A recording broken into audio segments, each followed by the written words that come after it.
So in this video, we're going to build a fully functional layer 2 switch inside Open vSwitch, and we're going to do it the SDN way.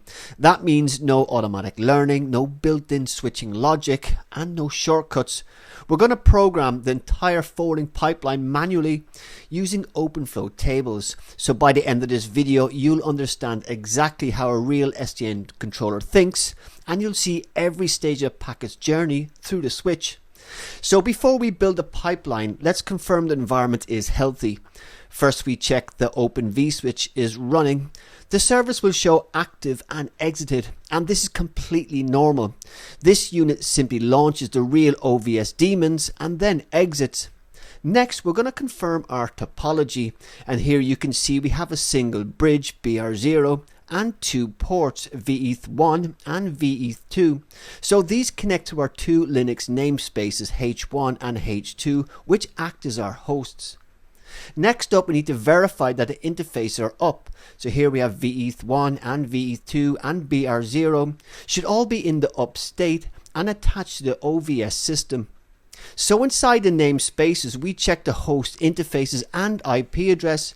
Here you can see that H1 has 10.0.0.1 and H2 has 10.0.0.2, and both are in the same subnet. Now this gives us a clean layer 2 adjacency. Finally, let's confirm the kernel data path, and we can see all ports. Now if the data path lists BR0, vETH1 and vETH2, then OVS is ready to forward traffic. So before we jump into the CLI, let's visualize what's happening inside the Open vSwitch when a packet enters the forwarding pipeline. So here I've created a scene where each cube represents a stage in the OVS pipeline. So the first stage is the ingress port. Now this is where the packet enters the virtual switch. It's associated with a logical import and metadata is initialized. Next, the parser and classifier stage. So here OVS parses the headers such as Ethernet, VLAN, TCP, UDP, extracts match fields and updates pipeline metadata. Then we move to flow table 0 lookup, so the packet is matched against the flow entries, priorities are evaluated, and the OVS decides which actions to apply and which table to go to next. The action set build stage accumulates actions such as set field, push or pop tags, and collects output decisions. It may resubmit to the next table. So then we have the meter and the quaz stages. Now this applies optional rate limiting or shaping and updates statistics. The group table handles ECMP, multicast or fast failover. Each bucket has its own actions, and OVS selects one or more buckets depending on the configuration. Now finally we reach the egress processing and the output port or tunnel. Here final headers edits are applied, encapsulations or decapsulation happens, and the packet is sent out either to a VM's virtual NIC, a physical NIC, or encapsulated into VXLAN, GRE or Geneva. So at this point the pipeline for the packet ends. So this virtualization gives you a mental model of how packets move through the OVS from ingress to egress through a series of programmable stages. So now that we've seen the pipeline visually, let's build it manually in the CLI. So we'll start by wiping any existing flows and building the pipeline from scratch.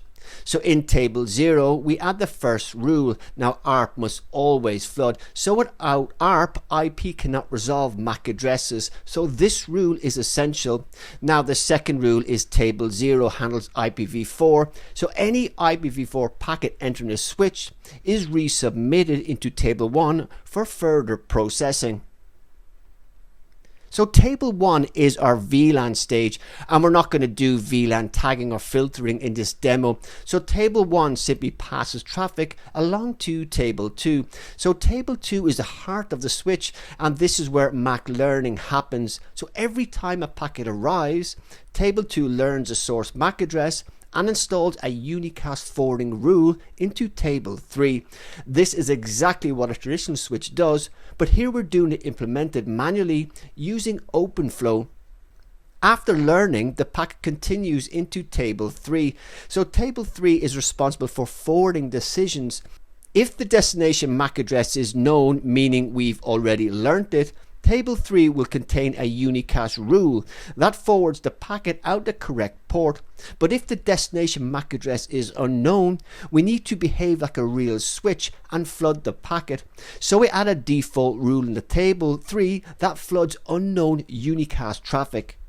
Finally, we include table 4. So table 4 isn't used in the main forwarding path, but it demonstrates how we can use registers to drive output actions. So it's a useful place to experiment with more advanced SDN logic later. With the pipeline installed, it's time to test. We send a ping from H1 to H2. The first ping triggers ARP and MAC learning. The switch floods the ARP request. H2 replies, and table 2 learns both MAC addresses. Once the MAC table is populated, the next pings are forwarded via unicast rules, and the latency drops dramatically. We can inspect the learn MAC table by dumping the flows in table 3. So you'll see 2 learn entries, one for H1's MAC address mapped to its port and one for H2's MAC address mapped to its port. These entries were created dynamically by the learned actions in table 2. So this is your MAC address table implemented entirely in OpenFlow.